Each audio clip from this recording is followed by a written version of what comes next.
lamig kaayo diri. Hindi ako nakakapagsalita ng pure pero nakakaintindi ako. Kasi mama ko Bisaya. Nung napanood mo yung video ni Lolo, anong naramdaman mo? Naawa.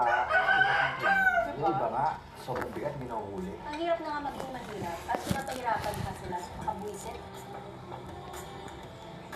Pero sayang, isa ka rin sa nag-send sa akin, di ba? Nasa Hong Kong ako. Pag may dumadaan tapos nagagalingan sa kanya, binibigyan siya. Kanya ginagawa ng ginagawa, kahit nakukulong siya, dahil nabibigyan niya yung ako niya. 3 beses na siya nakulong.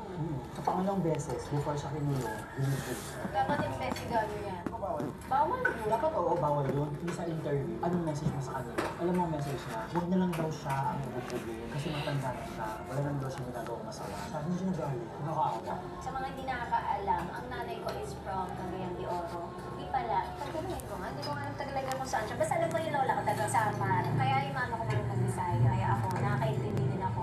Ma, pero saan ka? Cagayan de Oro. Si nanay. Sinsay taga Cebu.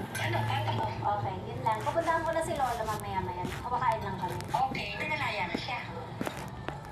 Ngayon, nasa DSWD. Ilan taon na yan? 68. Yung live-in partner niya namatay, may anak yun. Tapos may apo. Alagaan niya. Anak, kahit wala na sila, o tingnan mo talaga. Kaya siya nagpapatugtog. Kung naman, wala namang ginagawa, tugtog lang nga ba? Magbibigay yung gusto mong bigay. Yung ayaw naman, itiwan. Hindi naman siya nangihingi. Kaya nga. So, ang dami na rin sa ano? Okay, mag-libit. Sige na, tutulungan na natin. Okay, thank you, mga.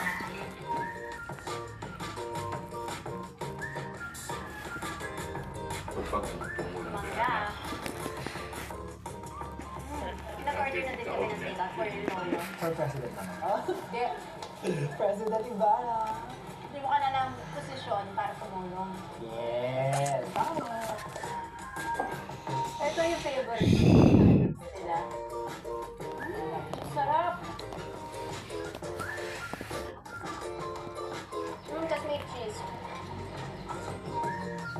After ito, gusto ko lang dumaan ng simbahan para mag-pray. Kasi hindi pa ako nakakapunta dun sa simbahan mismo. So after natin sa simbahan, mamimigay lang ako dito sa Cebu, yung mga followers natin dito, ng mga cellphone and pera. Let's find them. Gusto ko namimili para